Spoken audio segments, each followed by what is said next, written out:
புதுக்கோட்டையில் கல்குவாரி முறைகேடு தொடர்பாக புகார் அளித்த சமூக ஆர்வலர் கொலை செய்யப்பட்ட சம்பவத்தில் சம்பந்தப்பட்ட கல்குவாரியில் கனிம வனத்துறை வருவாய்த்துறையினர் ஆய்வு மேற்கொண்டிருக்கிறார்கள். இது பற்றின மேலும் விவரங்களை செய்தியாளர் சுந்தர் வழங்கிட கேட்கலாம். சுந்தர், வணக்கம். இது தொடர்பான முழு விவரங்கள். புதுக்கோட்டை மாவட்டம் திருமயத்தில் கல்குவாரிகள் அளவுக்கு அதிகமாக அரசு நிர்ணயித்த அளவுக்கு அதிகமாக வெட்டி எடுப்பதாக கனிம வளங்கள் வெட்டி எடுப்பதாக சமூக ஆர்வலர் ஜெகபர் என்பவர் தொடர்ந்து புகார் கூறியிருந்தார். இந்த நிலையில் தான் கடந்த 17ஆம் தேதி அவர் லாரி ஏற்றி கொலை செய்யப்பட்ட மர்மமான முறையில் இறந்து கிடந்தார். இவரை கல்குவாரி உரிமையாளர்கள்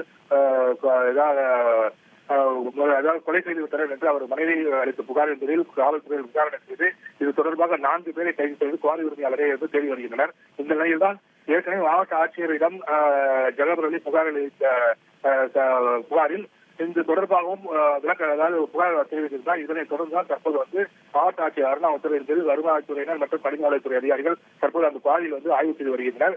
அதாவது திருச்சி, புதுக்கோட்டை உள்ளிட்ட அதிகாரிகள், அதாவது கனிமவளத்துறை அதிகாரிகள் இங்கு ஆய்வுப் பணிகளில் ஈடுபட்டு வருகின்றனர். இந்த ஆய்வுப் பணி முடிந்த பின்னர் மாவட்ட ஆட்சியரிடம் அறிக்கை சமர்ப்பிக்கப்படும். ஏதாவது முறைகேடு நடந்துள்ளதா, சமூக ஆர்வலர் ஜெகபர் கூறியது உண்மையா என்பது குறித்து அறிக்கை அளிக்கப்படும். அதன் பேரில் மாவட்ட ஆட்சியர் அருணா இந்த குவாரி மீது நடவடிக்கை எடுப்பார் என்று தெரிய வருகிறது. தற்போது இந்த குவாரியில் அளவிடும் பணி நடைபெற்று வருகிறது. தகவல்களுக்கு நன்றி சுந்தர்.